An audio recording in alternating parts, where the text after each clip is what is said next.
દરેકે દર 2 કલાકે 1 ગ્લાસ પાણી પીવું. ઓકે. તો બહુ ઇઝી થઈ જાય. ઓકે. અને કારણ કે પાણી સિવાય તમે ચાય કોફી પીવો છો એ પણ પાણી જ છે એક જાતનું. Yes yes. બરાબર, એટલે પ્રવાહી છે કે જેથી તમે 2.5 થી 3 લીટર જેટલું આપણને થઈ જતું હોય છે પાણી દિવસની અંદર. બીજું વસ્તુ છે ડિહાઇડ્રેશન. એટલે કે ઘણા લોકોનો પ્રોફેશન એવો હોય છે, મેઇનલી એન્જિન વર્કર્સ કે જે લોકો બહાર બહુ કામ કરે છે, એ લોકો પરસ્પિરેશન બહુ થાય, પરસેવો, પાણી ઓછું થાય લેવાનું થાય અને પરસેવો બહુ થાય, એટલે બોડીનો લોસ થઈ, બોડીમાંથી જે ફ્લુઇડ છે એ લોસ થઈ જાય, એટલે એ બી એ લોકોનું યુરિન કોન્સન્ટ્રેટેડ આવે. આ બધા પેશન્ટોમાં જે લોકોને જ્યાં હીટનો એક્સપોઝર વધારે છે, કોસ્ટલ એરિયા, આ બધી જગ્યાએ સ્ટોનના પથરીના, સૌરાષ્ટ્ર આપણે ત્યાં પથરીના બહુ જ દર્દીઓ જોવા મળે છે. બરાબર, right. That is one reason.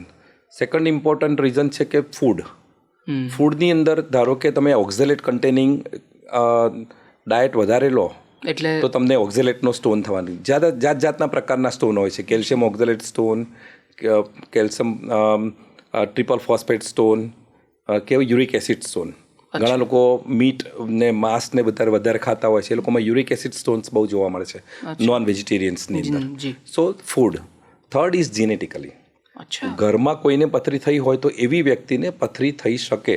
જરૂરી નથી કે બધાને થાય. જીનેટિકલ પણ છે. જીનેટિકલ પણ છે, એટલે જીનેટિકલ છે. અથવા તો ચોથું મોસ્ટ ઇમ્પોર્ટન્ટ કારણ છે કે અમુક બોડીમાં ડિસીઝ થતા હોય, એને કારણે બી આ બધા દ્રવ્યોના ઇમ્બેલેન્સ થાય બોડીની અંદર, એટલે metabolic disease in the body. બરાબર. એવા દર્દીઓને બી સ્ટોન ફોર્મેશન વધારે થાય. અને પથરીની એક ખાસિયત એ છે કે જેને એકવાર પથરી થઈ ને એને ફરીવાર પથરી થઈ શકે.